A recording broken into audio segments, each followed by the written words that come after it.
Hello friends, मैं अजीत कुमार आप सभी का सत्याग्रह क्लासेज यूट्यूब चैनल पर स्वागत करता हूं।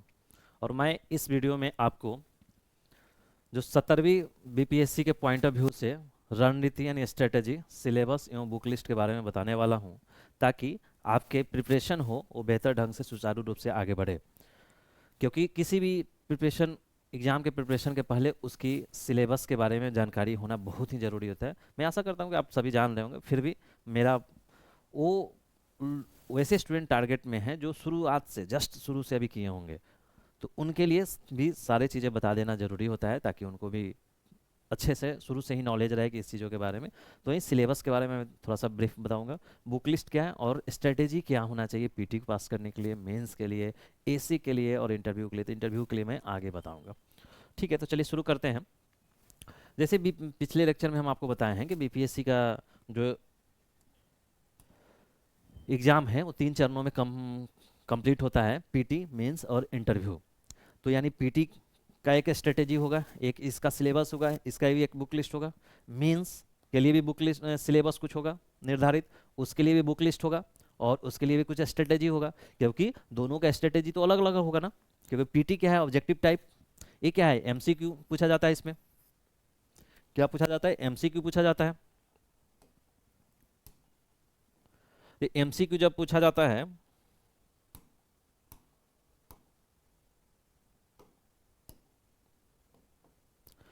एमसीक्यू रहता है, तो ये क्या होता है, ये ऑब्जेक्टिव होता है, ऑब्जेक्टिव टाइप होता है।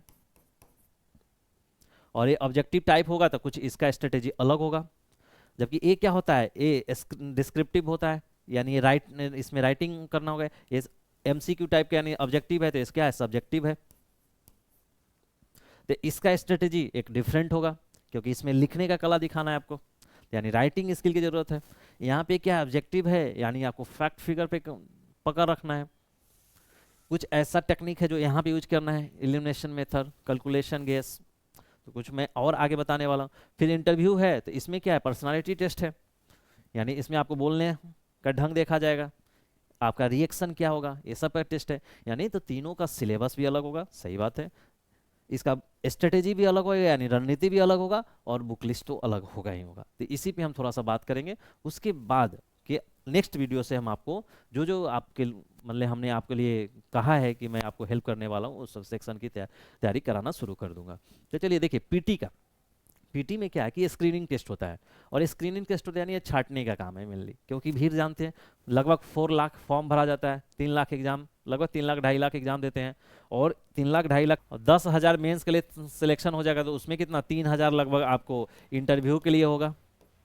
और इसमें से फाइनल लगभग 1,000 स्टूडेंट का फाइनल सिलेक्शन होता है। फाइनल सिलेक्शन कितने लोगों का होता है, 1,000 का। तो कहाँ से आपको चलना है, लगभग 4 लाख 3 लाख के आसपास है, लगभग 3 लाख से शुरू होकर आपको 1,000 में आना है। तो मानिए ये एक टाइप का स्क्रीनिंग टेस्ट है। मतलब यहाँ तो और चरण में आना है, मान के चलिए आपको मेंस के लिए यहाँ तक आना है, 10 लाख तक तो आना ही है ना, 10,000 तक तो आना ही है ना, 3 लाख से 10,000 में आना है। तो यानी बहुत कितने ज़्यादा लोगों को यहाँ पे छाटना है, 2,90,000 लगभग छट जाए अगर 3 लाख एग्जाम देने आए हैं तो एक स्क्रीनिंग टेस्ट है, ठीक है। और ऑब्जेक्टिव टाइप होता है, ये आपको मालूम है कि ऑब्जेक्टिव टाइप होता है। 1 पेपर होगा आपका, एक दिन में होगा, 2 घंटे का एक पेपर होगा। ऑफलाइन मोड में होता है, क्योंकि कई सारे एग्जाम जो ऑनलाइन ऑब्जेक्टिव टाइप के होते हैं, मैक्सिमम एग्जाम ऑनलाइन हो गए, लेकिन बीपीएससी का अभी भी ऑफलाइन एग्जाम होता है। 2 आवर का पेपर रहेगा, ओएमआर पे आपको इसका आंसर देना होगा। 4 विकल्प रहेंगे, सही विकल्प को ओएमआर में आपको गोला घेरना होगा, उसका गोला क्या, बबल को पेंट करना होता है। निगेटिव मार्किंग 1/3 इंट्रोड्यूस कर दिया गया है 69 से, पहले निगेटिव मार्किंग नहीं हुआ करता था, अब निगेटिव मार्किंग भी है। 140 क्वेश्चन और प्लस 10 क्वेश्चन आपका मैथ का पूछा जाता है।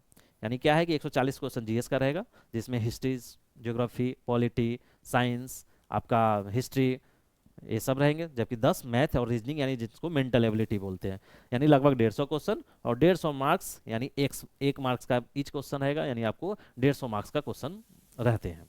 तो आपने क्या देखा कि बीटी जो है स्क्रीनिंग टेस्ट होता है, एक पेपर होगा, 2 घंटे का होता है, 150 क्वेश्चन आएंगे, और आपको उसमें आपको 1/3 का निगेटिव मार्किंग है, ओएमआर टाइप का है, यानी ऑफलाइन टाइप का है, ठीक है। तो पीटी का क्या हो गया, ये आपका हमने बता दिया कि पीटी इस टाइप का आपको कंडक्ट कराया जाता है।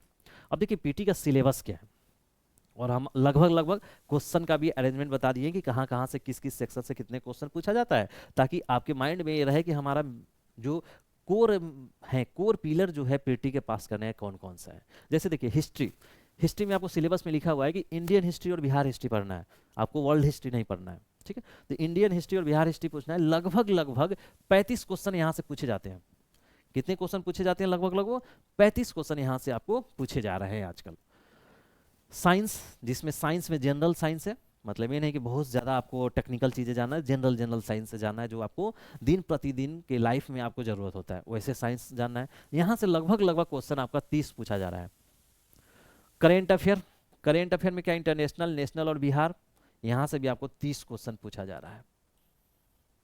यानी आप क्या देख रहे हैं कि अगर हिस्ट्री, साइंस, करेंट यहीं कर दिया जाए तो 3 3 6 3 9 95 क्वेश्चन हो गया। और बिहार स्पेशल अगर कर देते हैं जहां से 20 क्वेश्चन पूछा जाता है तो लगभग लगभग यहीं पे आपका 3 6 9 2 11 और 5 115, लगभग लगभग 115 क्वेश्चन यहीं से आपसे हो जाते हैं, ठीक है। उसके बाद मैथ रीजनिंग 10, अगर इसको 10 को इंक्लूड कर दिए, जो हम आपको पिछले लेक्चर में बताए हैं कि इसको आपको इंक्लूड कर लेना चाहिए अगर पीटी को इजी वे में पास करना है तो, क्योंकि निगेटिव मार्किंग होने के कारण इस 10 जो मैथ है ना, मैथ रीजनिंग का सेक्शन का इंपॉर्टेंस काफ़ी बढ़ गया है। जब निगेटिव नहीं था तो आपको जीएस से काम चल जाता था कि 140 का 140 क्वेश्चन बना देना है हमको, और उसमें चलो काट छाट के तो हमको आ ही जाएगा, निगेटिव का कोई कटना नहीं है।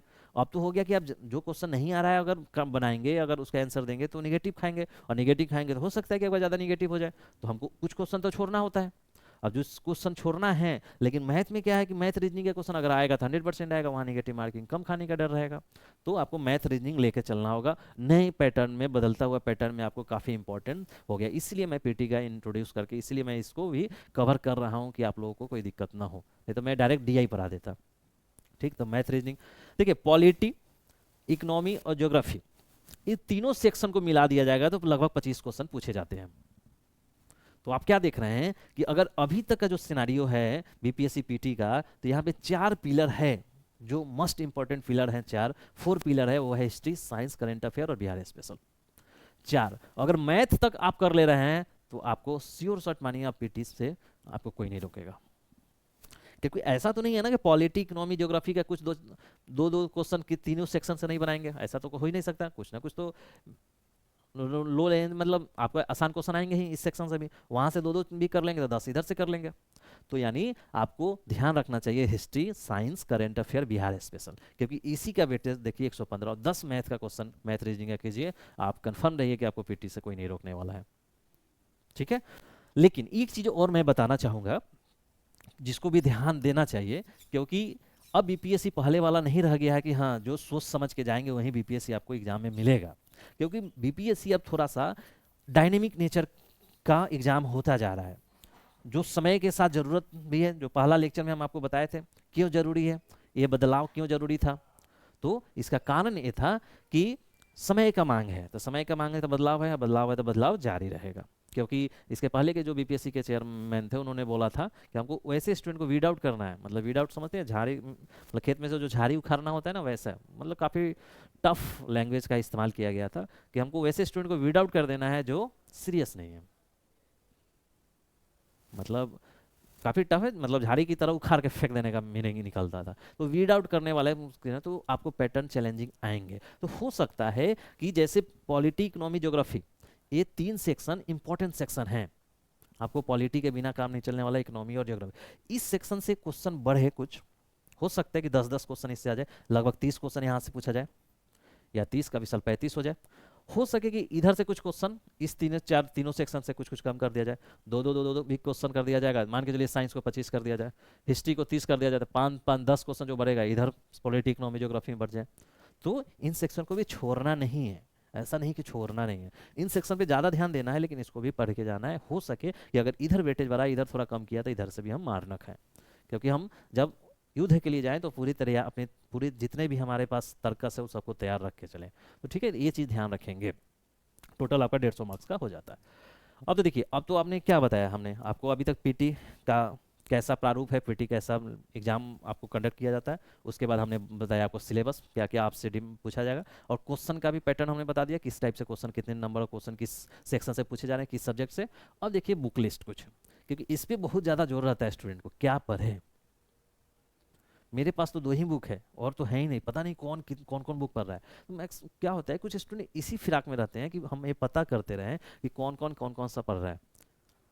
तो मैं एक कहावत है कि आप 10 बुक को एक एक बार पढ़े, उससे अच्छा है कि एक बुक को आप 10 बार पढ़ें। तो आपके पास जो सोर्स है मिनिमम सोर्स रखिए, ज़्यादा सोर्स रखिएगा तो भटकाव आएगा, और भटकाव आएगा तो फिर आपका प्रिपरेशन उतना शार्प नहीं होगा, अप डाउट में रहेंगे, ज़्यादा पढ़ेंगे। इसलिए बार बार पढ़ना होगा, क्योंकि आपको फैक्ट फिगर पीटी में क्या है, फैक्ट फिगर आपको याद रखना है। तो एक ही चीज़ को बार बार पढ़ेंगे तब तो फैक्ट फिगर याद होगा। जैसे एक कहावत था कि मान के चलिए बीपीएससी, ये मान के चलिए बीपीएससी है, ये बीपीएससी है, दिख रहा है, बीपीएससी का सिलेबस है। सिलेक्शन कितने पे फाइनल सिलेक्शन होता है, 50 से 55% पे आपका फाइनल सिलेक्शन, मैक्सिमम मान लीजिएगा 60% अगर आप मार्क्स ला रहे हैं तो आप टॉप कर जा रहे हैं। 100% मान लीजिए कि ये 100 मैथ का स्टूडेंट है तो हम तो बताएंगे थोड़ा सा इसी टाइप से। माने पूरा सिलेबस 100 है, चाहे इसको बाहर लिखते हैं, पूरा सिलेबस मान के लिए बीपीएससी का जो सिलेबस है वो 100 है, 100% है। अब 100% पूरा सिलेबस है, अगर इसको पूरे पढ़ने लगे तो क्या कंप्लीट होगा क्या कभी? सिलेक्शन मेरा कहाँ हो रहा है, 50 से 55% पे, तो क्या हम 50 से 55% का कोर जो सिलेबस है उसको नहीं ध्यान देंगे? जब मेरा इतना से काम चल जाने वाला है तो काहे के लिए हम इसके फिराक में रहेंगे, इसके फिराक में काहे के लिए रहेंगे?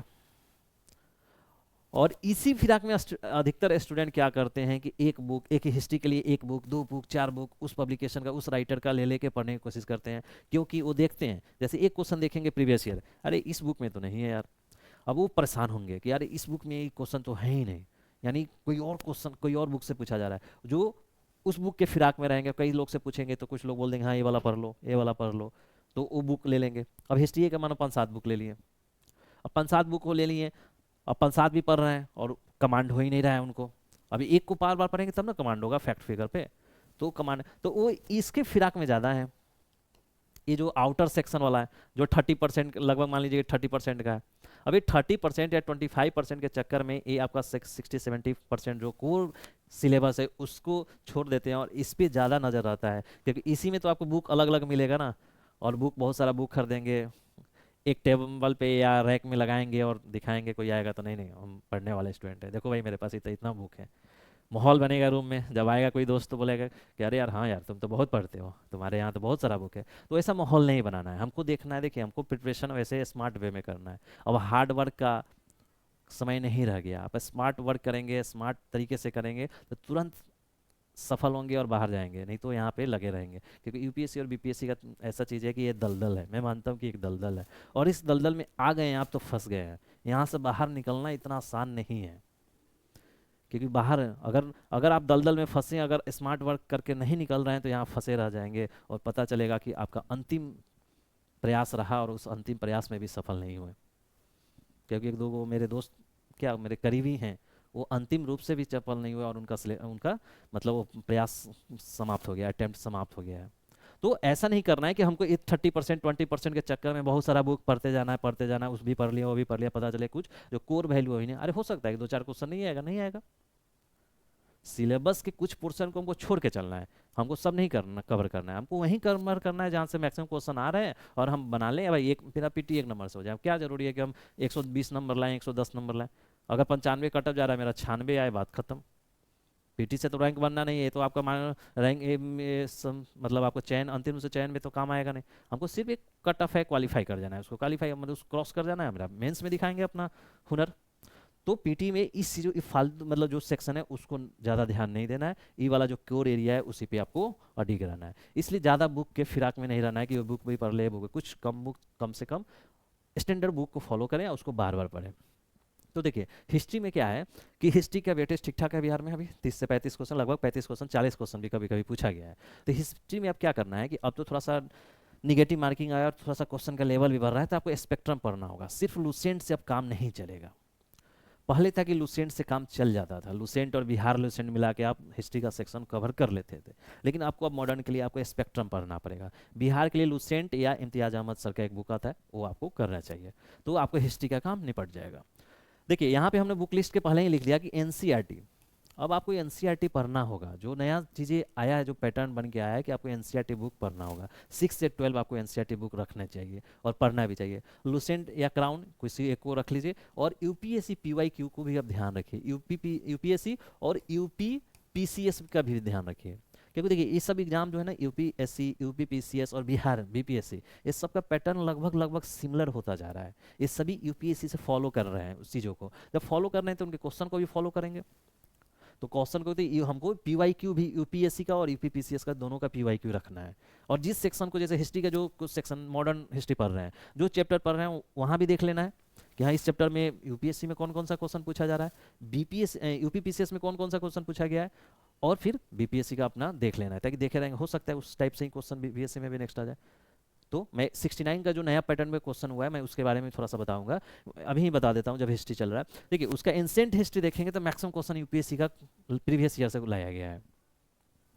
मतलब एंसेंट जो प्राचीन भारत है उसका लगभग 7-8-9 क्वेश्चन शायद था, मैं देखा था, उसमें से 6-7 क्वेश्चन तो यूपीएससी का प्रीवियस ईयर ही है। अगर यूपीएससी प्रीवियस ईयर देखे रहते तो आप बना लिए रहते।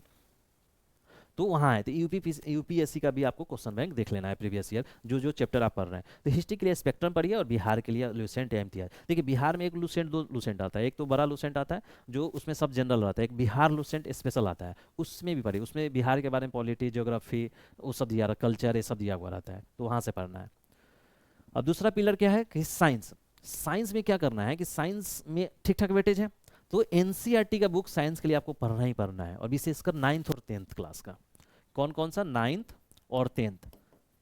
कोशिश कीजिए कि 6 से 12 तक पढ़ लें, लेकिन आपको 9th 10th को विशेष ध्यान रखना है कि वहाँ से क्वेश्चन आपको निकल के आते हैं, एक बार पढ़ना है। फिर लुसेंट भी, हाँ यहाँ लुसेंट काम करता है, लुसेंट का भी आपको साइंस पूरा पढ़ जाना है। करेंट अफेयर तीसरा बड़ा सेक्शन है। देखिए इस सब में कॉमन है, एनसीईआरटी पढ़ना है और यूपीएससी का प्रीवियस ईयर देखना है, ये आपको सब में कॉमन है, इसलिए मैं बार बार यहाँ पे नहीं लिखा हूँ, इसलिए ऊपर ही लिख दिया हूँ मैं कि एनसीईआरटी पढ़ना है आपको और यूपीएससी पीवाईक्यू यानी यूपीएससी का पीवाईक्यू देखना है आपको। जो जो चैप्टर पढ़ रहे हैं उसी समय उसको वो आप कीजिए और देख लीजिए। अरे नहीं भी आ रहा है उसको देख लीजिए, उसका सोल्यूशन पढ़ लीजिए, कम से कम देखा हुआ पढ़ा हुआ रहेगा तो एग्जाम में आएगा तब तो आप मार देंगे। ठीक है, तो वो करना है।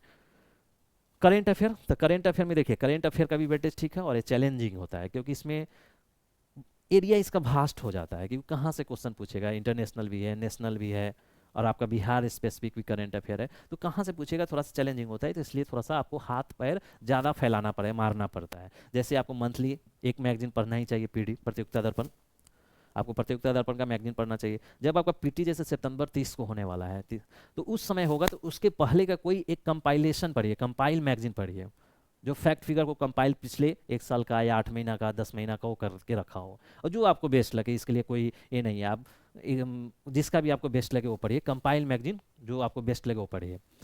और न्यूज़पेपर, हाँ न्यूज़पेपर और यूट्यूब, यहाँ भी आपको ध्यान रखना चाहिए करेंट अफेयर के लिए। यूट्यूब पे भी बहुत लोग करेंट अफेयर आपको पढ़ाते रहते हैं, वहाँ भी देख लेना चाहिए, क्या दिक्कत है हमको, मान के खा पी कर टहल रहे हैं उस समय हम कान में लगा लिए ईयरबड या ईयरफोन और देख सुन लिए।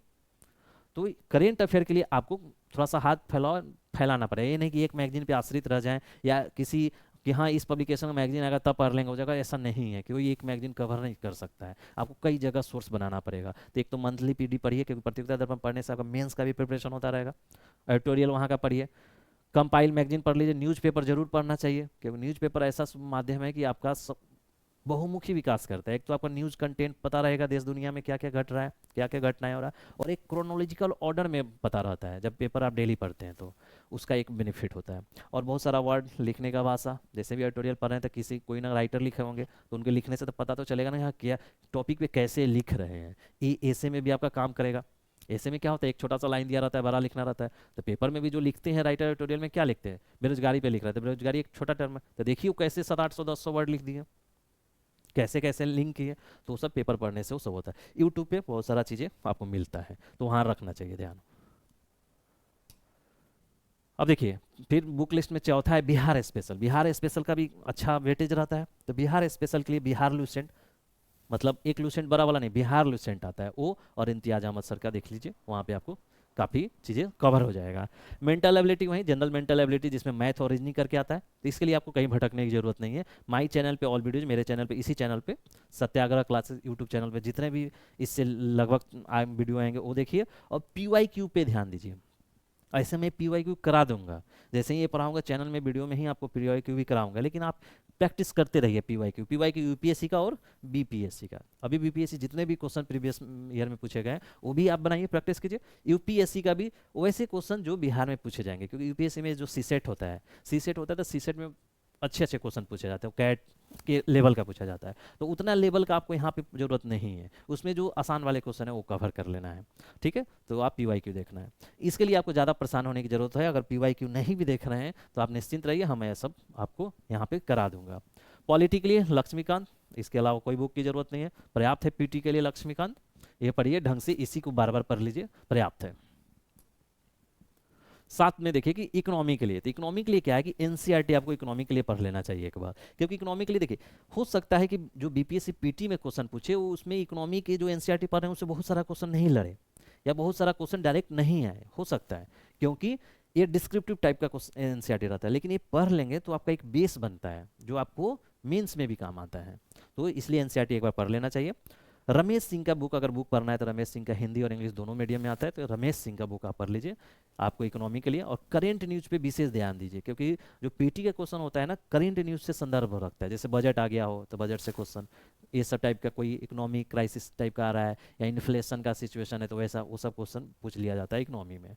ठीक है, तो रमेश सिंह और करेंट न्यूज। देखिए ज्योग्राफी, तो ज्योग्राफी के लिए आपको कुछ एक्स्ट्रा नहीं करना है, एनसीईआरटी 6 से 12 तक पढ़ना है, विशेषकर 11 का और 12 का। 11 का एक फिजिकल ज्योग्राफी का आता है, वहाँ से 11 का पढ़ लेना है, और 6 से 12 तक आपको रीड कर जाना है। ठीक है, 11 12 वाले पे विशेष ध्यान देना है आपको, ज्योग्राफी पे एनसीईआरटी के अलावा कुछ नहीं पढ़ने की जरूरत है। अब देखिए, अब तो अभी तक हमने बता दिया कि पीटी में क्या क्या, कैसा पीटी का प्रारूप, एग्जाम का प्रारूप क्या है, सिलेबस क्या है, किस सेक्शन से अधिक क्वेश्चन पूछे जा रहे हैं, कौन कौन सा आपका पिलर होगा, और उसके अलावा आपका बुक लिस्ट बता दिया। अब देखिए स्ट्रेटेजी, रणनीति क्या होना चाहिए कि पीटी को हम इजी वे में पास कर लें, या हमारे लिए बैरियर ना हो, ये ना हो कि 1 2 नंबर से रुक जा रहे हैं बार बार, और बार बार रुक रहे हैं कि अंतिम चयन तक आपका आप आ जा रहे हैं, और बहुत बार तो 1 2 ही अटेम्प्ट भी नहीं मेंस लिख पा रहे हैं, क्योंकि पीटी में ही बार बार फेल हो जा रहे हैं। तो पीटी फेल नहीं करना, इसको बैरियर नहीं बनाना है, इसको बस उस बैरियर को क्रॉस करने के लिए स्ट्रेटेजी बनाना है स्मार्ट वर्क के द्वारा। तो देखिए क्या होता है, 150 एमसीक्यू है, ये मेरा स्ट्रेटेजी है। ऐसा नहीं कि आपको 100% सबके लिए सूटेबल नहीं होता है, यानी फिट फॉर ऑल नहीं होता है चीज़ें। जैसे योजना आयोग का था ना पहले, कि एक योजना दिल्ली से बनता था, सभी राज्य के लिए वही योजना जाता था, तो फिट फॉर ऑल की जरूरत नहीं, योजना आयोग की जरूरत नहीं है। तो उसी को मद्देनजर योजनाओं को हटा के नीति आयोग लाया गया कि नहीं भाई हर के लिए अलग अलग स्ट्रेटेजी होगा। तो ये मेरा स्ट्रेटेजी है, लगभग लगभग ठीक ठाक स्ट्रेटेजी आपको लिए काम कर जाएगा, लेकिन थोड़ा सा इसमें बदलाव करके आप अपने लिए स्ट्रेटेजी बना लीजिए। ठीक है, तो देखिए 150 क्वेश्चन में क्या है, 80 एमसीक्यू ऐसा होगा, यानी 80 आपको ऐसा क्वेश्चन होगा जो आपको श्योर शॉट आता रहेगा। मतलब जैसे 150 क्वेश्चन आप रीड कर रहे हैं, बना रहे हैं, तो 80 क्वेश्चन हो सकता है किसी को 70 क्वेश्चन ही आए, मतलब ऐसा नहीं है कि सबको 80 ही आए, हो सकता है किसी को 70 आ रहा है, 75 आ रहा है, यानी 70 80 के बीच में क्वेश्चन ऐसा है कि जो सीरियस कैंडिडेट है, मतलब जो बीपीएससी का ठीक ठाक प्रिपरेशन कर रहे हैं, वो पूरे ध्यान से प्रिपरेशन कर रहे हैं, उनके लिए 70 80 क्वेश्चन आता रहेगा एक बार में, वो देखते कहेंगे हाँ इसका आंसर ये है, तो वो सब श्योर शॉट आता रहेगा। ठीक है, 30 ऐसा क्वेश्चन होगा 150 में जो आपको 50-50 आता रहेगा, यानी 2 ऑप्शन ऐसा होगा जिसमें डाउट होगा, अरे यार ये है कि ये है, पढ़े तो हैं यार, दोनों का डाउट हो रहा है, तो ऐसा 30 क्वेश्चन हो मिलेगा जो आपको 2 ऑप्शन में डाउट होगा। 20 क्वेश्चन ऐसा होगा, 20 क्वेश्चन आपका ऐसा होगा जिसमें 30% आता रहेगा, यानी 3 ऑप्शन में डाउट हो सकता है, और 20 ऐसा क्वेश्चन आपके पैटर्न में आएगा जो आपको कोई आएगा ही नहीं। यानी पहले वाले सिस्टम में इस सब क्वेश्चन में समय तुक्का लग जाता था, क्योंकि आ ही नहीं रहा है, चलो मार दो, निगेटिव मार्किंग है, लेकिन अब निगेटिव मार्किंग है, ये तो आपको बचना है इससे भाई। 20 क्वेश्चन आपको नहीं मारना है, नहीं तो ये मारिएगा तो 7 8 नंबर आपका गायब कर देगा। 1/3 कटेगा ना, तो 6 3 6 18 लगभग 7 नंबर को कट जाएगा, और 7 नंबर कट जाएगा तो बहुत बड़ा डिफरेंस है 7 नंबर आपके पीटी को से बाहर करने के लिए। ठीक है, तो ये चीज़ें देखिए। तो देखिए अब क्या करना है आपको, आपको करना क्या है कि ये स्टडीज लेके चलना है कि आपको इतना होगा, ये नहीं सोचिए कि हम 150, कि आपको इसमें 75 सही हो जाए। क्या सही हो जाए? 75 सही हो जाए, ये नहीं कि 80 है और आ रहा है। तो बहुत होता क्या है कि बहुत बार इजी क्वेश्चन, मतलब आ रहा है यानी इजी क्वेश्चन है आपके लिए, तो होता है कि बहुत एक्साइटमेंट में आदमी ना ऑप्शन पे ज़्यादा ध्यान नहीं रखता है और टिक कर देता है, तो पता चलता है जो पहला ऑप्शन है वही थोड़ा गलत ऑप्शन दिया हुआ है, और ओवर कॉन्फिडेंस में मार दिया, जबकि दूसरा ऑप्शन होगा, बहुत सारा सिली मिस्टेक करा देगा। तो कोशिश करना है 80 एमसीक्यू में 75 सही हो जाए। जहाँ 30 का बात है, तो 30 में क्या करना है कि कोशिश करना है यहाँ 20 सही हो जाए। क्या सही होना चाहिए? 20, 50-50, बहुत सारा सोच समझ के। दो में डाउट होगा, दो में डाउट होगा तो एक चुनना है आपको, वहाँ 30 में 20 सही कर लेना चाहिए। 20 एमसीक्यू जहाँ 3 में आप गलत, 3 में डाउट है तो वहाँ 10 क्वेश्चन सही करना चाहिए। ये आपको करना चाहिए, इसको तो छोड़ छूना ही नहीं चाहिए। 20 क्वेश्चन जो होगा, जो ब्लाइंड होगा, वो आपको नहीं आएगा, उसको छोड़ देना चाहिए। तो देखिए, जब भी आपका ये तीनों को ऐड करेंगे तो 75, 20, 95, 10, 105, यानी 105 मार्क्स आपको आ जाएगा। अब 105 मार्क्स आ जाएगा तो काफ़ी है, 100 प्लस हो गया, सिलेक्शन यहीं पीटी में होगा। अभी तो 92, 93 हो सकता है, 95 मैक्सिमम जाएगा, और क्या जाएगा कट ऑफ निगेटिव के कारण। लेकिन अभी निगेटिव भी तो घटेगा। आप तो अटेम्प्ट कितना किए हैं? 80, 110, 130 क्वेश्चन अटेम्प्ट किए हैं, बनाए कितना? 105। 8, 3, 11, 2, 13, 130 में 105 बनाए तो 25 क्वेश्चन आप गलत कर दिए। तो 25 क्वेश्चन गलत कर दिए और 3 कटेगा तो 3 8 24, लगभग 8.5 नंबर कटेगा। तो इसको राउंड में मान लीजिए कि 9 नंबर कट गया आपका। 9 मार्क्स आपका दिख रहा है? हाँ, 9 मार्क्स आपका कट गया तो कितना मार्क्स आएगा आपका? 96 मार्क्स आ रहा है आपका। 96 मार्क्स आपका लगभग लगभग आएगा। तो 96 मार्क्स आ रहा है तो अभी के सिनारियो में आपका पीटी आराम से हो जाएगा। कोशिश कीजिए कि इसको 3-4 नंबर और बढ़ा के इसको लगभग लगभग 100 पे ला दें, 100 मार्क्स ला लें और बात खत्म, टेंशन फ्री। पीटी आए, पीटी का पेपर एक बार मिला लिए, 100 मेरा मार्क्स आ रहा है, बात खत्म करो और जीएस मेंस के लिए लग जाओ 2 दिन के बाद। 1-2 दिन रेस्ट कर लो, क्योंकि पीटी के पढ़ने के लिए काफ़ी मेहनत किए होंगे। 1-2 दिन रेस्ट करो और मेंस के लिए फिर से लग जाओ। यानी श्योर शर्ट पीटी निकलना चाहिए। ये नहीं कि बाउंड्री पे यार होगा या नहीं होगा, और 1 महीना होगा और नहीं होगा में निकल गया, और बचा अगला 2 महीना, उसमें ऐसे भी नहीं होगा। तो होगा नहीं होगा का सिनारियो बहुत खराब रहता है। या तो नहीं हो, चलो नहीं होगा, चलो फिर से पीटी लगते हैं, पीटी मेंस और में लगते हैं, या होगा तो श्योर शॉट होगा। तो यहाँ पे ध्यान रखना है। इसी में थोड़ा मोड़ा वेरी करा के आपको देखना है कि हमको 100 नंबर का आ जाए। हो सके किसी में थोड़ा ज़्यादा कर लीजिए, हो सके 20 जो एमसीक्यू नहीं आ रहा इसमें 2, 4, 5 और आ जाए। इसीलिए सिनारियो में हम बोल रहे हैं कि जो 10 मैथ का क्वेश्चन है ना आपका, जो मैथ और रीजनिंग का काफ़ी महत्वपूर्ण स्थान रखता है आपके पीटी को पास करने के लिए। अगर 10 में अगर 8 सही करते हैं तो समझ रहे हैं 8 मार्क्स, इसमें निगेटिव नहीं होना है, क्योंकि 2 नहीं आएगा उसको छोड़ ही देना है हमको, नहीं आंसर आ रहा है नहीं छोड़ देंगे, लेकिन 8 मार्क्स आपको काफ़ी आगे कर देगा। तो इसको ध्यान रखना है। तो यही स्ट्रेटेजी है आपको पीटी के लिए, कि पीटी का यही आपको बाइफर्केशन होगा। ये सब ऐसा होगा ही, आपको कुछ क्वेश्चन नहीं आएगा उसको छोड़ देना है, कुछ क्वेश्चन आता रहेगा उसको आराम से बनाना है, इसमें ज़्यादा गलती नहीं करना है, ओवर कॉन्फिडेंस नहीं दिखाना है। जो 50-50 है उसको सोच समझ के क्या क्या करना है। 2-4 मेथड होता है सोचने का कि कैसे कैसे हम 50-50 वाला क्वेश्चन को मैक्सिमम सही कर ले, 3 ऑप्शन में डाटो उसको सही कर ले, वो बताऊंगा, ठीक है। देखिए, एक होता है कैलकुलेटिव रिस्क, एक होता है कैलकुलेटिव रिस्क बोला जाता है। पीटी के लिए 2-4 टर्मिनोलॉजी होता है जिसपे ध्यान रखना होता है। कैलकुलेटिव रिस्क में क्या होता है, जो 50-50 जो आपका है ना, 50-50 जहाँ से यानी 2 ऑप्शन में जहाँ डाउट है वहाँ कैलकुलेटिव रिस्क करना चाहिए। होता है क्या, जैसे वो क्वेश्चन है, मान के 10 नंबर क्वेश्चन है और उसके ऊपर 9 नंबर क्वेश्चन होगा। हो गया कि मान के चलिए हमको डाउट है बी और सी ऑप्शन में, बी ऑप्शन और सी, कि हाँ यार ये भी हो सकता है, ये भी हो सकता है। लेकिन 9 नंबर क्वेश्चन में, 9 नंबर क्वेश्चन जो है उसका आंसर बी है, ये श्योर बनाए हैं आप।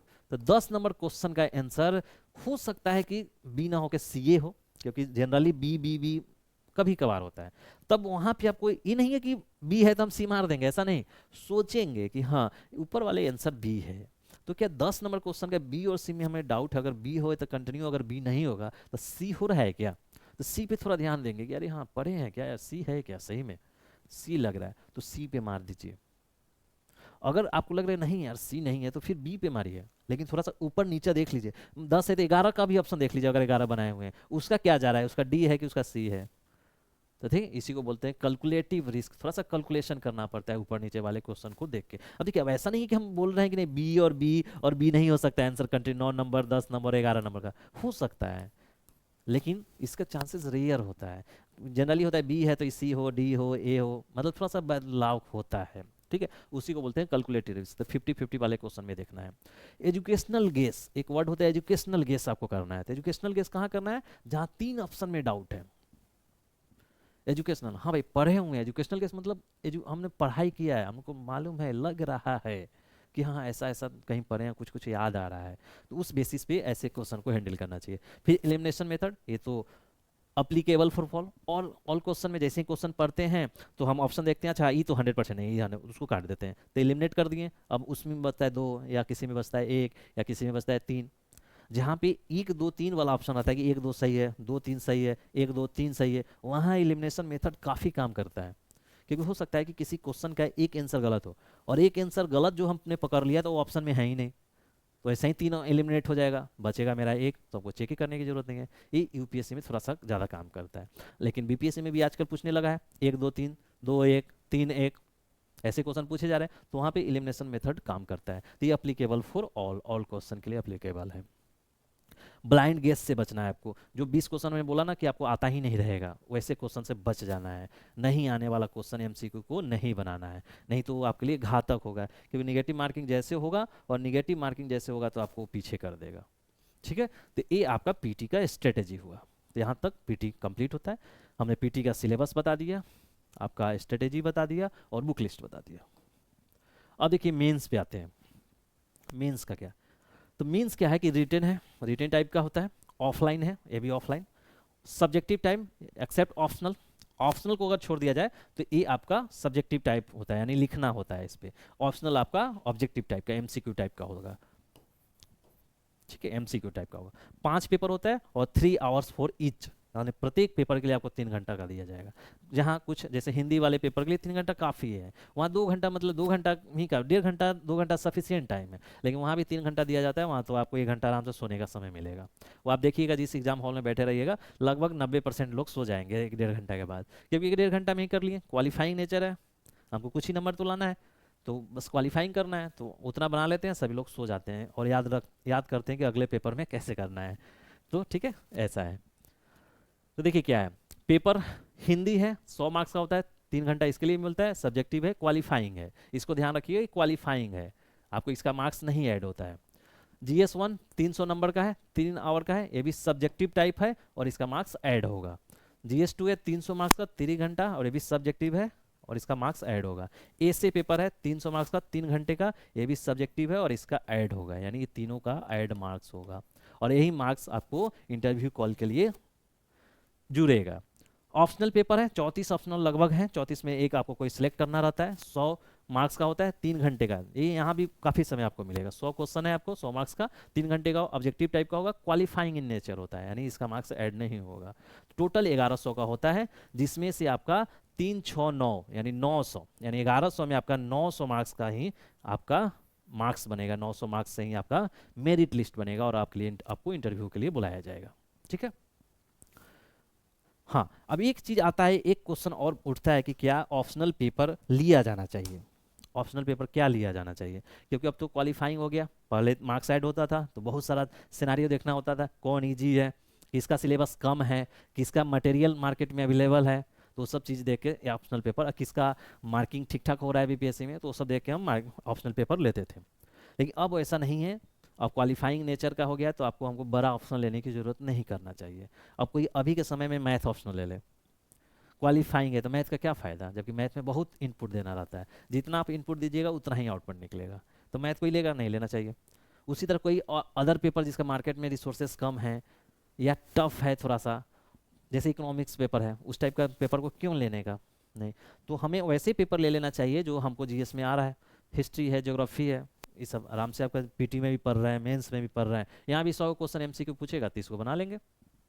तो ऐसे पेपर ले लेना चाहिए जहाँ हमको ज़्यादा इफर्ट लगाने की ज़रूरत नहीं है, ज्योग्राफी, हिस्ट्री, इस टाइप का पेपर ले लेना चाहिए। ठीक है, तो ये आपका मेंस का है 5 पेपर। अब देखिए जीएस पेपर 1 में क्या क्या है। देखिए जीएस पेपर 1 आपका वहीं 3 घंटे का होगा पेपर, 300 मार्क्स का होगा। इसमें 3 सेक्शन होते हैं, सेक्शन 1, सेक्शन 2 और सेक्शन 3। सेक्शन 1 में जो होगा आपको मॉडर्न हिस्ट्री ऑफ इंडिया और इंडियन कल्चर, 2 टॉपिक लिखा हुआ है सिलेबस में, इसी 2 क्वेश्चन से आपको क्वेश्चन पूछा जाएगा। तो इसमें क्या होता है कि 1 नंबर क्वेश्चन होगा, उसमें 5 सब क्वेश्चन होगा और इसमें ऑल बनाना पड़ेगा। 2 नंबर क्वेश्चन में 2 करके और करके दिया हुआ रहेगा, उसमें से एक कोई बना दीजिए।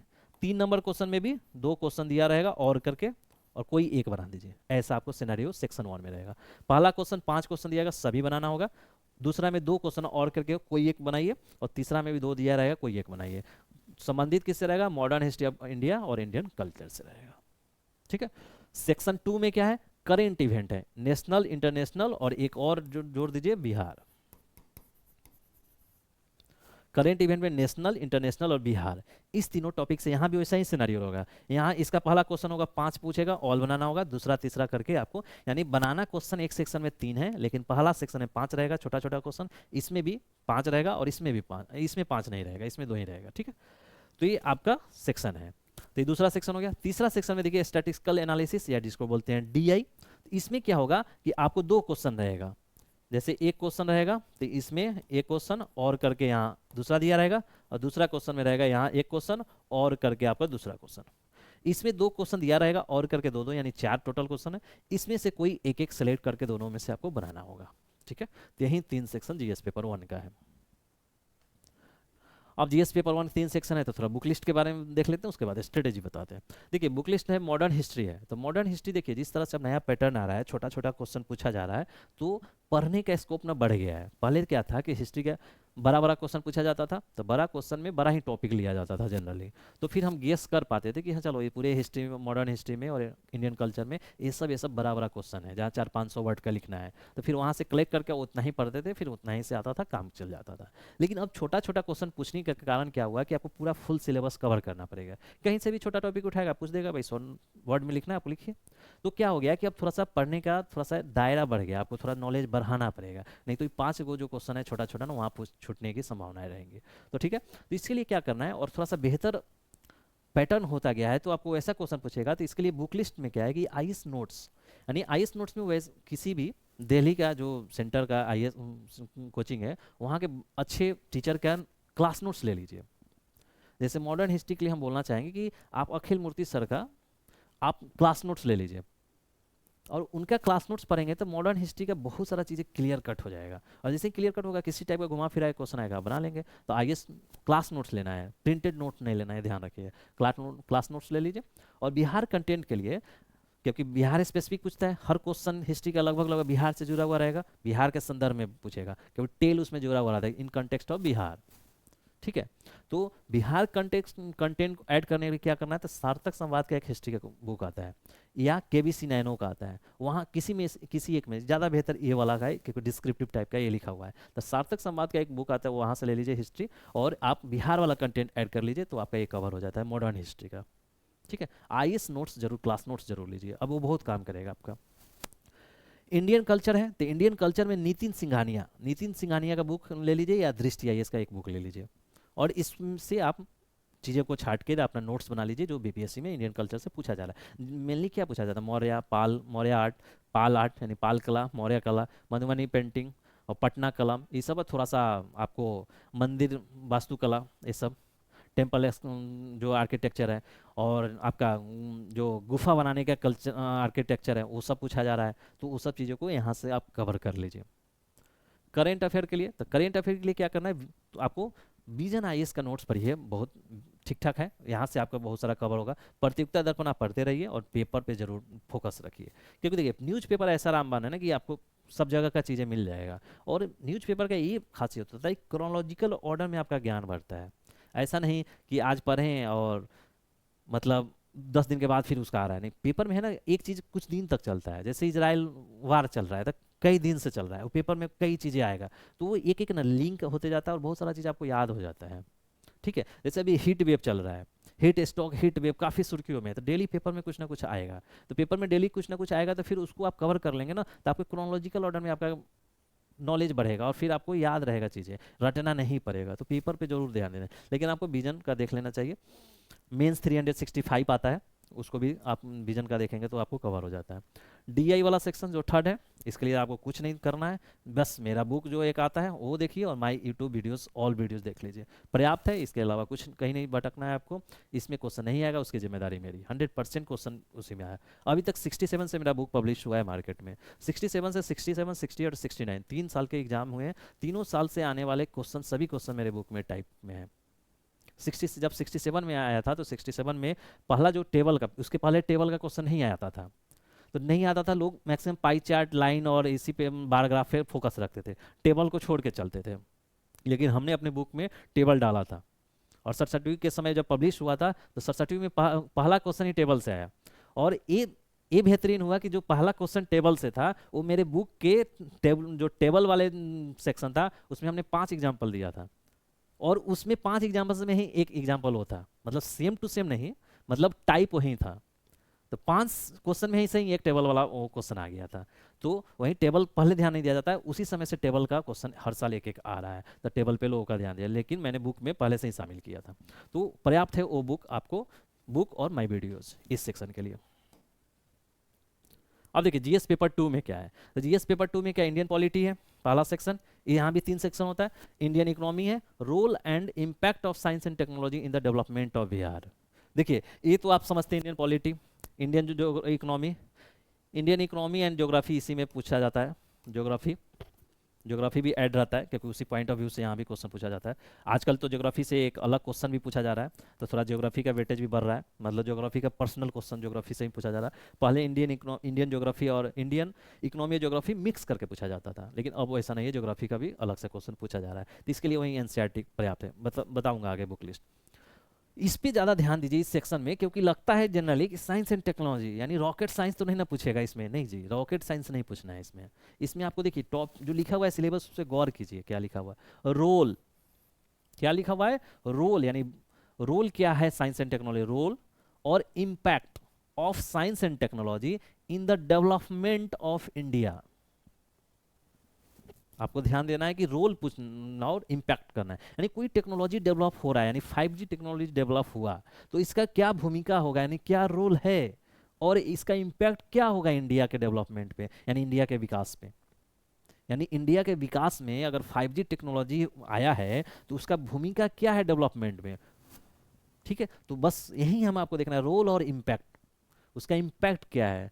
तो जैसे 5G टेक्नोलॉजी या अन्य,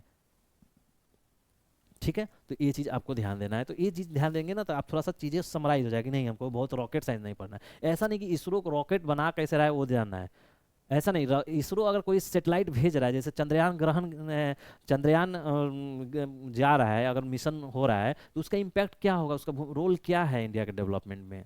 अगर अगर आदित्य 1 अगर इंडिया करने वाला है तो आदित्य 1 से क्या फायदा होगा, क्या बेनिफिट होने वाला है इंडिया को। ऐसा ऐसा चीज़ें को आपको ध्यान देना चाहिए। वहीं रोल और इम्पैक्ट, सभी टेक्नोलॉजी का रोल और इम्पैक्ट पे ध्यान रखना चाहिए। अब देखिए इसमें बुक लिस्ट क्या है, तो इंडियन पॉलिटी के लिए वहीं आईएएस नोट्स। देखिए हम आईएएस नोट्स को इसलिए प्रीफर कर रहे हैं कि आईएएस नोट्स जो होते हैं क्लास नोट्स होते हैं ना अच्छे टीचर के, उसमें काफ़ी डिस्क्रिप्टिव आता है, मतलब वो आपको आंसर लिखने के पैटर्न में वहाँ लिखा हुआ रहता है, तो आपको समझ में आएगा कि अच्छा इस आंसर को ऐसे पैटर्न में लिखना चाहिए। इसलिए हम आईएएस नोट्स पढ़ने के लिए बोल रहे हैं। इंडियन पॉलिटिक और लक्ष्मीकांत तो यहाँ पे बीच काम करेगा। ठीक है, इकोनॉमी और ज्योग्राफी में आईएएस नोट्स मेरा ये सब जगह रहेगा आपको कॉमन, कि हर एक अच्छे, देखिए हर इंस्टीट्यूट का नहीं लेना, एक इंस्टीट्यूट का नहीं लेना है, वहाँ अच्छे अच्छे टीचर का लेना है। जैसे हमने बोला ना मॉडर्न हिस्ट्री के लिए आप अखिल मूर्ति सर का ले लीजिए, उसके लिए इकोनॉमी के लिए हम बोलेंगे रमेश सिंह का तो बुक आता है, रामेश नोट्स में रामेश्वर सर शायद हमको याद आ रहा है, एक दिल्ली के टीचर है, उनका नोट्स ठीक आता है इकोनॉमी के लिए, तो वहाँ से इकोनॉमी का उनका नोट्स ले लीजिए।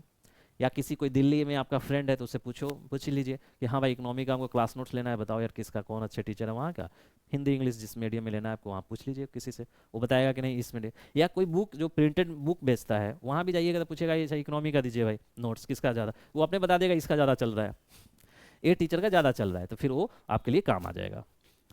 और बुक लेना है तो रमेश सिंह और एनसीईआरटी यहाँ पे ध्यान रखना चाहिए। साइंस एंड टेक्नोलॉजी के लिए विजन मैगजीन 365 मेंस के लिए जो आता है, यूपीएससी का मेंस जो हो जाएगा अक्टूबर में शायद, तो अक्टूबर में होता है तो उसके पहले आया हुआ रहता है विजन का मैगजीन 365, वहाँ पे पूरा साइंस एंड टेक्नोलॉजी का पूरा बढ़िया से दिया रहता है, वो ले लीजिए।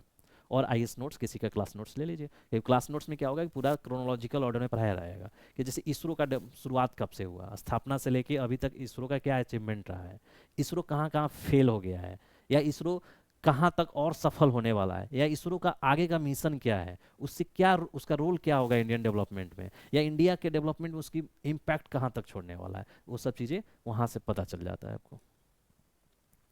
अब देखिए एक ऐसे है, जीएस का 2 पेपर हो गया, अब ऐसे का है। ये चैलेंजिंग हो गया है, जब से ये ऑप्शनल हटा के ए लाया गया है तो और चैलेंजिंग हो गया है एग्जाम, क्योंकि यहाँ पे आपका तैयारी इतना आसानी से इसका नहीं होता है, या कोई चाहे कि हाँ बैठ के हम आपका तैयारी करा दे, कोई कोचिंग वाला या कोई टीचर, तो संभव नहीं है। सच्चाई यही है, चाहे कोई कितना भी वादा कर दे कि मेरा आंसर सीरीज में ज्वाइन कर लीजिए और हम आपको ऐसे लिखना सिखा देंगे तो संभव नहीं है, सच्चाई, कटु सच्चाई यही है। हाँ, आप अगर टेस्ट सीरीज लिख रहे हैं तो आपका प्रैक्टिस होगा, वो आपको अच्छा आंसर ऐसे लिखने वाला बनाएगा, लेकिन लिखना आप ही को होगा, कंटेंट आप ही को जुटाना होगा, अपना सोचने का क्षमता बढ़ाना आप ही को होगा। ऐसा नहीं है कोई क्लास का टीचर और कोई क्लास वाले कर दें। तो ऐसे में क्या है कि 3 सेक्शन में पूछा जाएगा, 1 ईच क्वेश्चन रहेगा और आपको 3 सेक्शन में एक एक क्वेश्चन आपको बनाना पड़े। बिहार स्पेसिफिक टॉपिक होगा। एक तीसरा सेक्शन है जो लिखा हुआ है कि उसमें क्लियर कट लिखा हुआ है कि आपको हिंदी का कोई वाक्य रहेगा जो रोमन स्क्रिप्ट में लिख के हम आपको देंगे और उस पर आपको ऐसे लिखना है।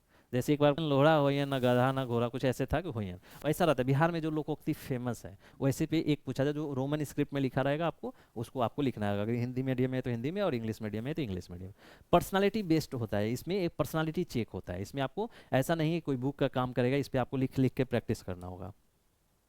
तो देखिए इसके लिए बुक लिस्ट है क्या, क्योंकि इस पे ज़्यादा इंक्वायरी आता है कि ऐसे के लिए कौन सा बुक प्रीफर किया जाए। तो देखो, नो एनी परफेक्ट, कोई भी परफेक्ट बुक नहीं है ऐसे के लिए कि हाँ ये वाला ले लीजिए और आपका आंसर आप ऐसे लिखने में दक्ष हो जाइए, वैसा नहीं। ऐसे आपको लिख के ही दक्ष होना होगा इसमें।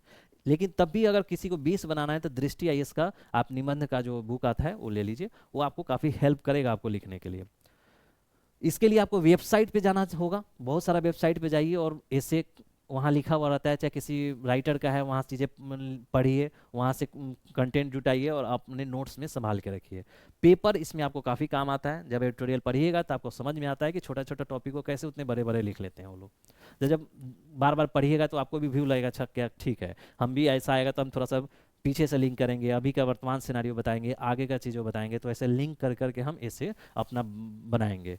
उसके बाद करेंट एग्जाम्पल, करेंट सिनारियो को पूरी तरह से पकड़ना रहना चाहिए, वहीं पेपर से आपका होगा। अप्रोप्रिएट लाइन, कोट्स जिसको बोला जाता है कि बीच बीच में आपको कोट्स का यूज करना चाहिए। बस ये कोट्स का यूज करना है, लेकिन अप्रोप्रिएट कोट्स का यूज करना है। ये नहीं कि हम 4 याद किए हैं और किसी तरह भी बीच में उसको घुसा देना, वैसा नहीं करना है। हाँ, जो हमारा रिलेवेंस है उस ऐसे राइटिंग में तभी हमको जुटाना है, नहीं तो वो आपका निगेटिव इम्पैक्ट भी डालता है। वो टीचर जान जाएगा कि अच्छा ये 4 याद करके आया और किसी तरह घुसा दिया, इसका कोई रिलेवेंस इस ऐसे के टॉपिक से है नहीं, लेकिन ये याद करके आया इसलिए लिख दिया है। तो ऐसी चीज़ों से बचना है।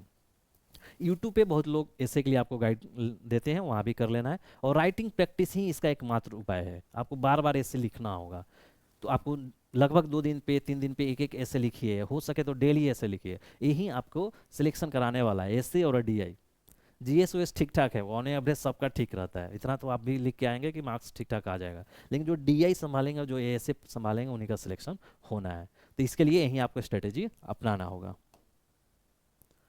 तो इसी के साथ ये पूरा आपका इस वीडियो में हमने बताया कि सिलेबस क्या है पीटी मेंस का, और आपका उसके लिए बुक लिस्ट क्या होना चाहिए, और उसके लिए स्ट्रेटेजी आपका क्या होना चाहिए जिससे आपको कम मेहनत यानी स्मार्ट वर्क से आपका प्रिपरेशन हो जाए। तो इतना इस वीडियो में इतना ही। Thank you for watching.